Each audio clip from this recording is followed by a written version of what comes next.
It was one of those rare family dinners where everyone managed to show up. The dining room buzzed with conversation, laughter echoing off the walls as my relatives exchanged stories and updates. I sat near the end of the table, quietly enjoying the scene. My Uncle Steve, always the center of attention with his booming voice and larger-than-life personality, regaled us with tales of his latest business ventures. We were used to his boosting, but that night he said something that made my heart skip a beat. "I'm thinking of selling the old apartment building," he announced casually, as if discussing the weather. My fork paused halfway to my mouth. I lived in that very building. It had been my home for the past 5 years. The idea that it could be sold out from under me hadn't even crossed my mind. "Steve, what about the people living there?" I asked, trying to keep my voice steady. "What about me?" He turned to me with a shrug, his expression one of indifference. "Oh, I'm sure you'll figure something out, kid. Maybe find a nicer place." I could feel the eyes of my family on me, some wide with surprise, others offering silent sympathy. Steve continued to eat, unfazed by the ripple his words had caused. To him, it was just another business decision. To me, it was everything. My mind whirled with questions and worries. Where would I go? What could I afford on my salary? But I knew this wasn't the time or place for a confrontation. Il will to curious. The rest of the dinner passed in a blur. I tried to participate in the conversations, nodding and smiling as required, but my thoughts were elsewhere. Steve's words had pulled the rug out from under me, and I needed to figure out my next steps. After dinner, I lingered in the living room, biding my time until I could leave without drawing too much attention. My cousin Emma, who had always been a close friend, sidled up to me. "Are you okay?" she whispered, careful not to be overheard by the others. I forced a smile. "I'll be fine," I assured her, though neither of us truly believed it. As I made my way to the door, Steve caught up with me, his hand clasping my shoulder in what he probably thought was a reassuring gesture. "Don't worry too much," he said. "It's just business." I nodded, suppressing the irritation that threatened to spill over. "Thanks, Steve," I replied, my voice even, though my mind was anything but calm. The drive home was a haze of headlights and taillights as I replayed his words in my head. This wasn't just about a building. It was my home, my sanctuary, the place I unwound after long days. It was where I planned my future, thought my thoughts, and dreamed my dreams. To Steve, it was just another deal. To me, it was my life. I knew I had to act quickly. I couldn't let Steve's decision dictate my future without at least trying to find a solution. As I parked outside the building, I took a deep breath, resolving to find a way to keep my home. But that would have to wait until the next day. Tonight, I would let myself worry for a bit, and then try to get some sleep. Tomorrow, I told myself, I would start figuring things out. The next morning, I woke up with a clearer resolve to face whatever awaited me. My mind was still racing from the previous night, but I knew that worrying without action wasn't going to help. After a quick breakfast, I forced myself to focus on work until I heard the faint sound of the mail slot clattering against my front door. I wasn't expecting much, a few bills, maybe a promotional flyer, but then I noticed an envelope with Steve's company logo. My heart sank. Tearing it open, I quickly scanned the contents. It was a formal notice.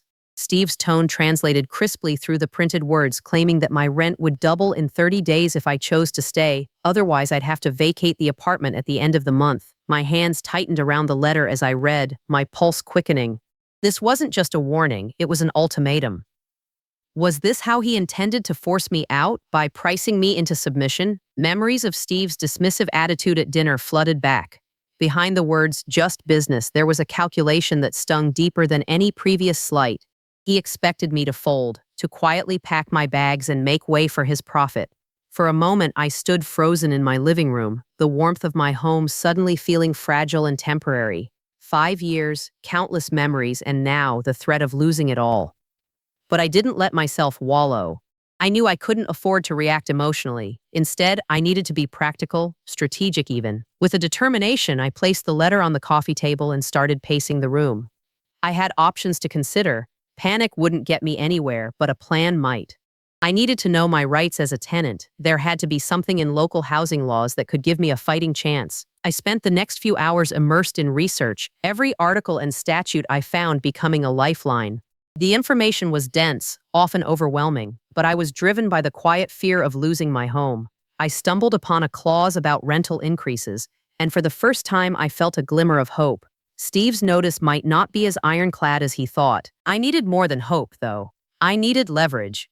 I jotted down notes, my fingertips dancing over the keyboard. determined to arm myself with knowledge. The more I learned, the less alone I felt. This wasn't just a fight against Steve, it was a fight for my stability, for my life as I knew it. By the time the afternoon sun began casting long shadows across my living room, I had a clearer picture of what I was up against. But it wasn't enough. I needed professional advice, a lawyer who could guide me through the legal jargon and help me face Steve with more than just a tenant's thin hope.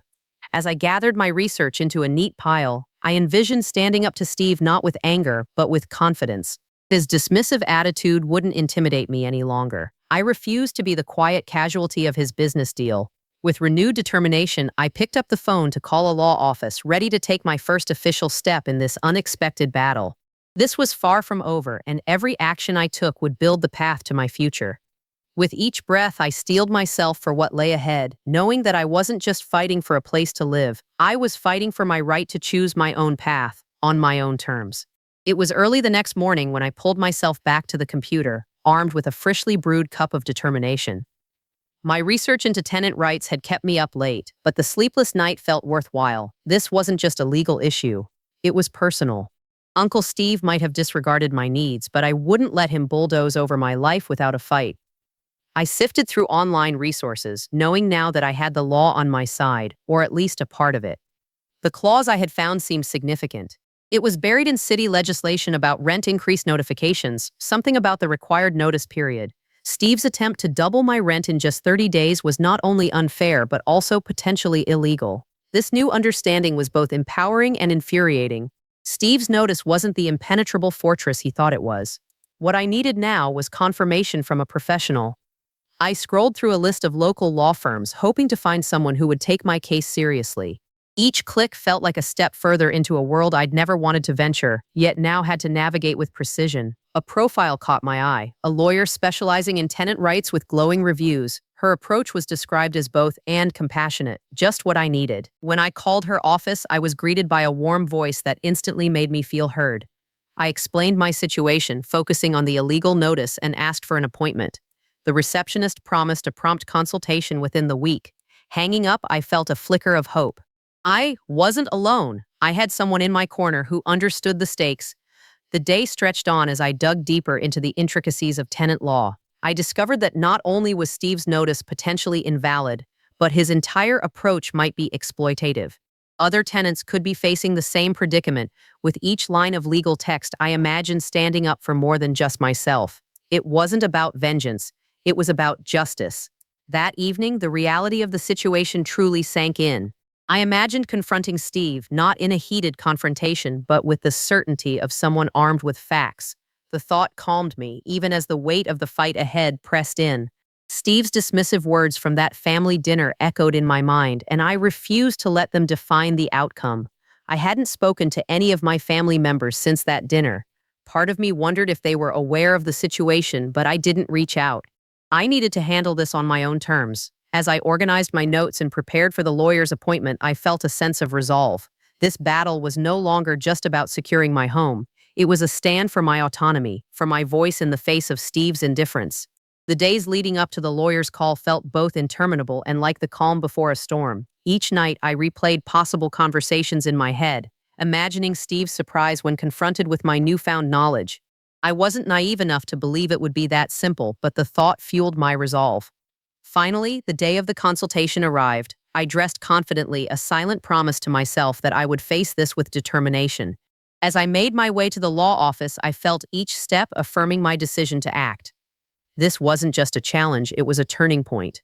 Sitting across from the lawyer, I laid out my case. She listened intently, nodding as I outlined the illegalities of Steve's notice. Her confirmation of my findings felt like a validation, not just of my research, but of my right to fight back.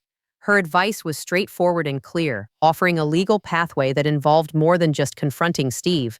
It was about building a counter-offer, one that would ensure my security and perhaps turn the tables entirely. Armed with her guidance, I stepped out of the office into the early afternoon sun, feeling lighter somehow. I knew the road ahead would be difficult, but I wouldn't walk it alone. I had allies, a plan, and a reason to believe I could win. As I headed home, I thought about the upcoming family event. It would be the perfect stage for my quiet revelation, my opportunity to shift the dynamic Steve had set. With each passing day, my confidence grew. I prepared meticulously, aware that the best battles are fought with precision, not emotion.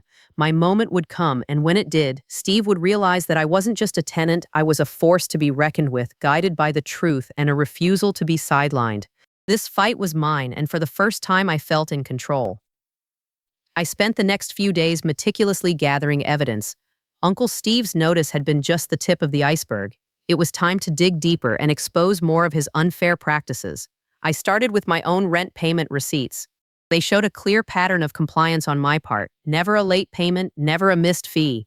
His unjust doubling of rent seemed even more egregious against the backdrop of my reliability.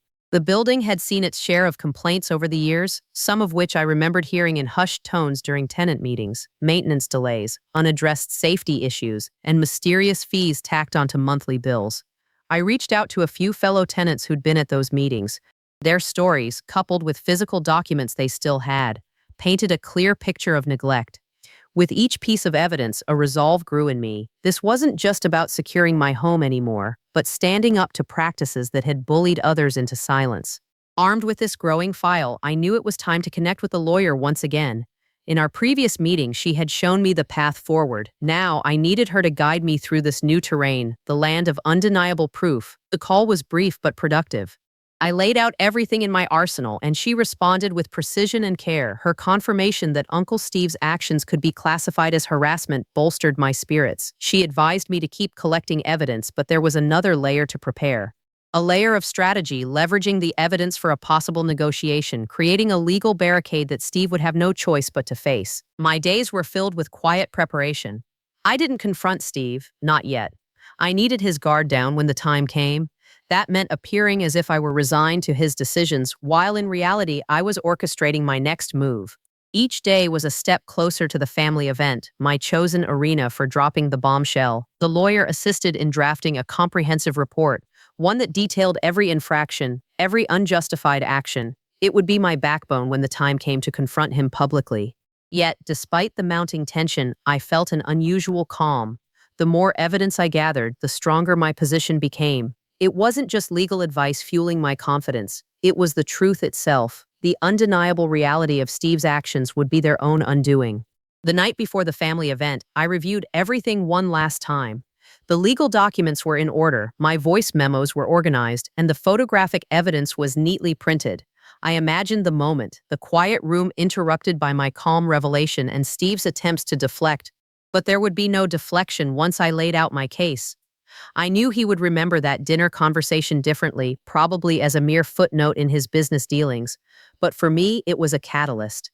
Each piece of validation, each confirmation of his unfair practices, built a wall between us that could no longer be ignored. He was about to find that out the hard way. With the final preparations complete, I felt ready.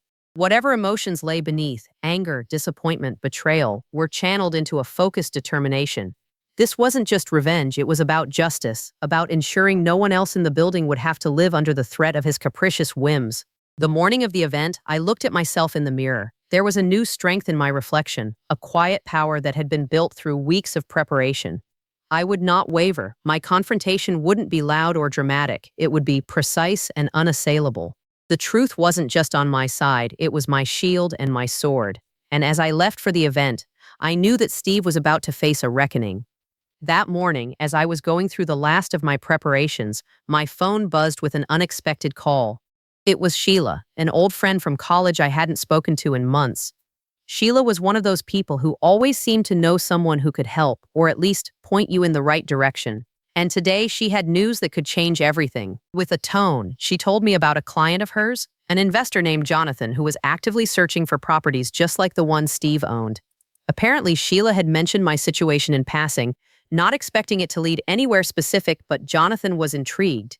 He was curious to hear more and possibly make an offer. My breath caught at the thought. This wasn't just an answer to my own problem. It could be an opportunity for everyone living under Steve's thumb. I didn't want to get ahead of myself, but the possibility of Jonathan buying the building and honoring the current leases was too good to pass up. I agreed to a meeting and put as much energy into it as I had in preparing for the family event. The meeting was set for that afternoon. I walked into the small, sleek cafe where we decided to meet, feeling a mix of nerves and anticipation. Jonathan was already there, sitting by the window with a laptop open. an aura of calm confidence about him.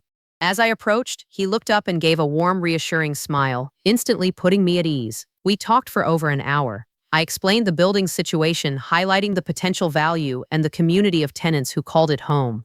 Jonathan listened intently, nodding along and taking notes. He seemed genuinely interested, not just in the building as an investment, but in supporting the neighborhood and maintaining the stability of its residents.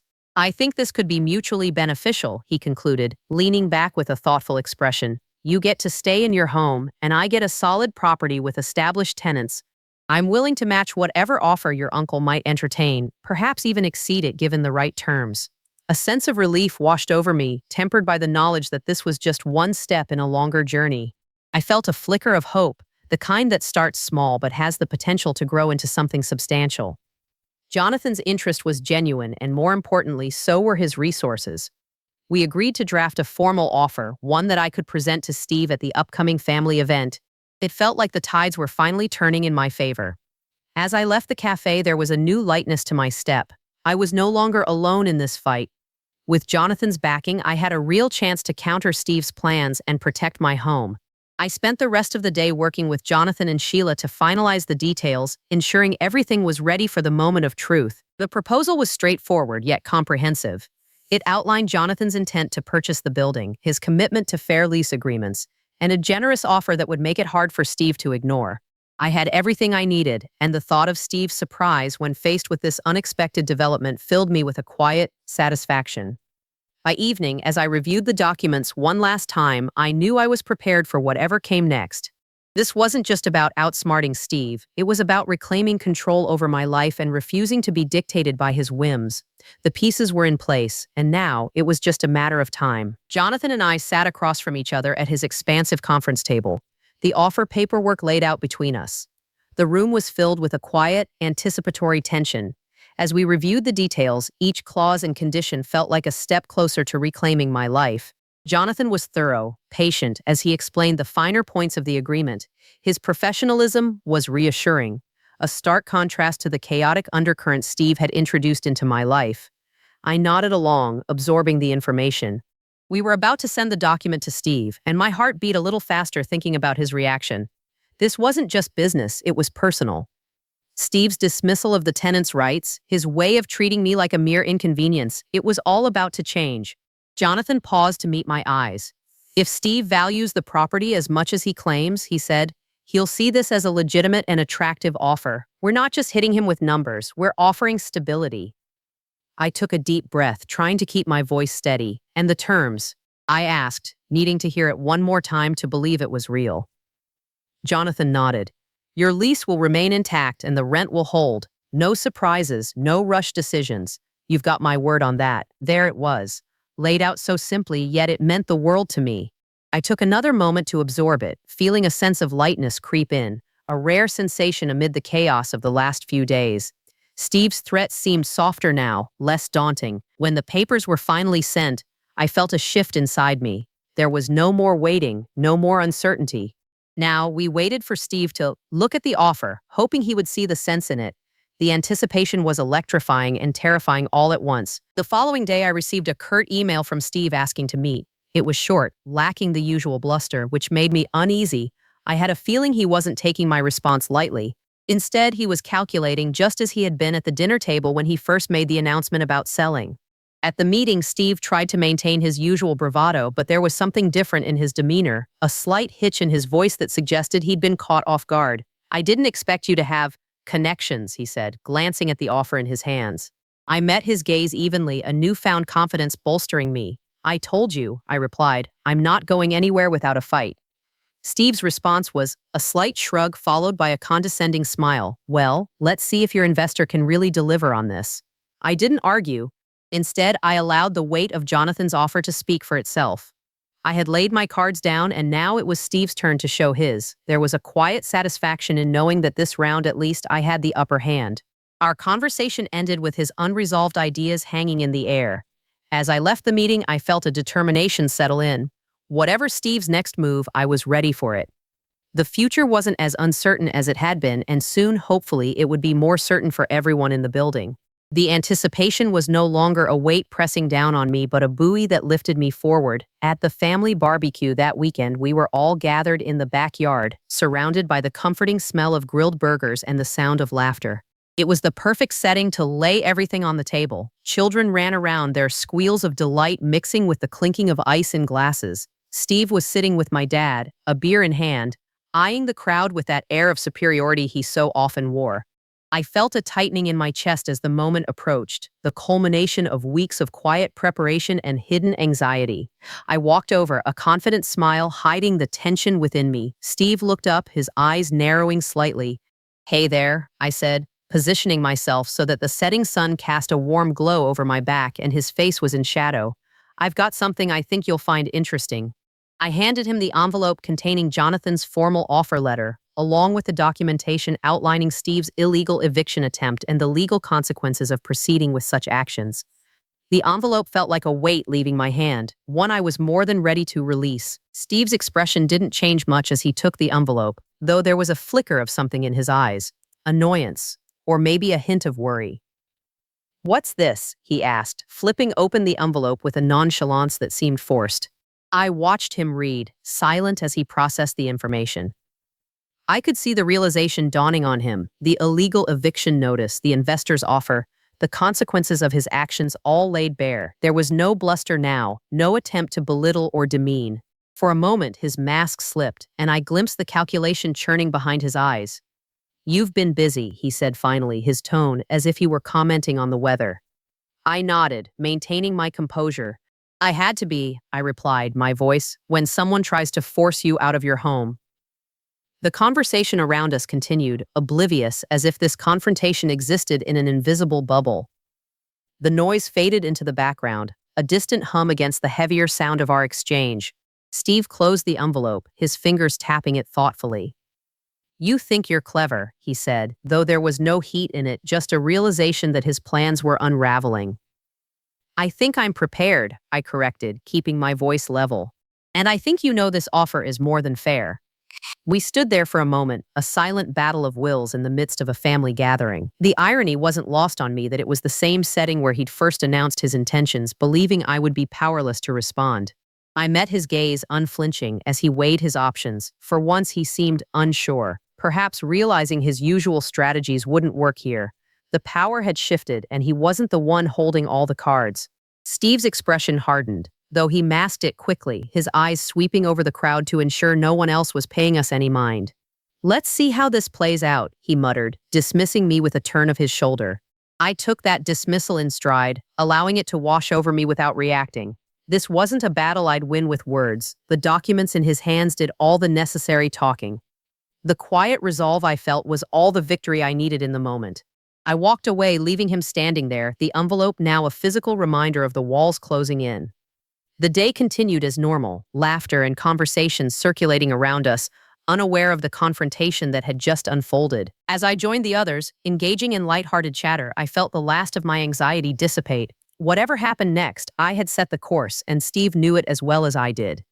There was a satisfaction in knowing justice, quiet and steady, was on my side. The following week, I received a call from Jonathan. His voice was steady, businesslike, but I could tell there was a smile behind it. "Steve's ready to close the deal," he said. "I thought you'd want to know first." Relief washed over me, an exhale I didn't know I was holding back finally released. I nodded to myself, feeling the weight lift from my shoulders. This was it, the conclusion I'd been waiting for. When the papers were signed, it was a quiet affair. Steve was there, his demeanor subdued, the bravado he displayed at the family events noticeably absent. Maybe it was the clear evidence of his wrongdoing, or perhaps the realization that this was strategically his best option. I watched as his pen scribbled across the pages, each stroke a finality to his plans. The investor was thorough, ensuring every clause protected the current tenants and my lease. Steve was in no position to object, bound by the legal avenues I'd taken. It felt strange, standing in the room where my future had been so precariously perched, now firmly secured. Steve glanced at me, a flicker of something like regret in his eyes, but it was too late for apologies neither of us were going to make. The terms were simple. Jonathan would take over as the new owner, and my rent would remain as it was. Steve handed over the building, and with it, any power he thought he held over me. It was finally over. I had won. We stepped outside, the sun casting long shadows on the pavement. Despite the tension in the air, there was a sense of closure in the warm breeze. Jonathan turned to me, offering a handshake. "You're staying put," he said, a confident assurance that everything was in place. I nodded, grateful for his part in all this. Steve stood a few feet away, speaking in low tones with his lawyer. As I passed by, he gave a curt nod, acknowledging the outcome that I had orchestrated. There was no need for further words. We both understood the situation was concluded. He'd underestimated me, and while that realization surely stung, it was something he would have to carry alone. I walked away with Jonathan, leaving Steve behind to reflect on his choices. A peace settled in my chest, the kind that comes from knowing justice has been served, quietly but effectively. With Jonathan's support, I could continue my life uninterrupted. The city was alive around us, cars honking, people rushing, the rhythm of everyday life comforting and familiar once more. Back in my apartment, a place I could now truly call home without fear of an uncertain future, I stood by the window, looking out at the familiar skyline. My heart felt light, the satisfaction of knowing I'd protected not just my rights but also stood up against family pressure, lingering like a gentle warmth. The journey had been an eye-opener, realizing that standing quietly for what was right could lead to monumental change. As the sun dipped below the horizon, painting the sky with hues of orange and pink, I knew this was a win that would resonate far longer than any temporary upheaval ever could. It was more than just the building, it was my integrity and peace, firmly and finally mine.